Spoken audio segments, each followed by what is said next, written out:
Praise the Lord everyone. सभी को जय मसीह की. Today's topic is going to be God's plan. आज का विषय है परमेश्वर की योजना. The first point is that God's plan is always perfect. परमेश्वर की योजना हमेशा उत्तम है. The second point is that his plans come according to his will. उनकी योजना उनकी इच्छा के अनुसार आती है. The third point is God's plans are different for each child. परमेश्वर की योजना हर बच्चे के लिए अलग है. The fourth point is God's plan has to be revealed to us when we come to him. परमेश्वर की योजना हमारे लिए प्रकट तब होगी जब हम उनके पास आते हैं. The scripture reference is Jeremiah 29 verse 11. यिर्मयाह उसका 19-11. It says, "For I know the plans I have for you, says the Lord. They are plans for good and not for disaster, to give you a future and a hope." इस प्रकार से है, क्योंकि यहोवा की यह वाणी है कि जो कल्पनाएं मैं तुम्हारे विषय करता हूँ उन्हें मैं जानता हूँ, वे हानि की नहीं वरन कुशल ही की है, और अंत में तुम्हारी आशा पूरी करूँगा. So God's plans, as the word tells us, that it's so perfect that it goes way beyond our imagination.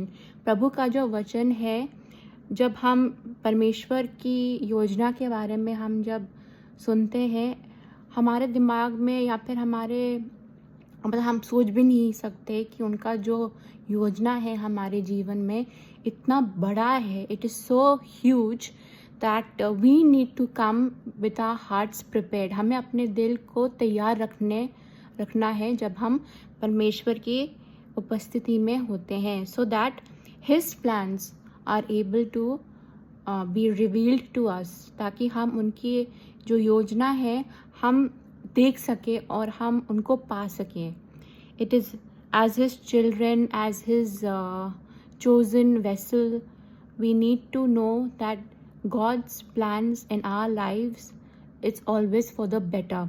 क्योंकि हम प्रभु के चेले हैं, क्योंकि हम उनके बच्चे हैं, उनकी जो योजना है वो हमारे लिए सबसे अच्छी होती है और वो हमारे लिए सबसे बेहतर सोचते हैं, ताकि उनका जो योजना जो है हमारे जीवन में वो सभी को पता चल सके. God's plan is something which needs to be shown to everyone, because each child has a different journey.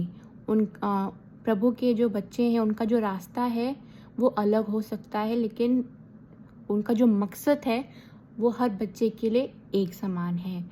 So as his children, as his people, we need to understand his word correctly.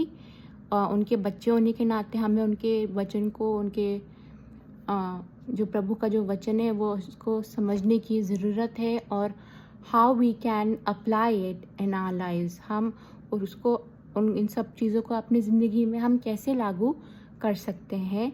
It is always by spending time in God's presence. हमेशा उनकी उपस्थिति में रहना है, and we need to ask him that let your will be done. हमें प्रभु यीशु मसीह से ये दुआ करनी चाहिए कि मेरी इच्छा ना हो लेकिन आपकी इच्छा हो. So I hope this was a good reminder for everyone. मैं आशा करती हूँ कि सबके लिए एक आशीष का कारण है और याद दिलाने का वचन भी है. और I pray and I hope that everyone is encouraged and have a blessed day. God bless. सभी को जय मसीह की.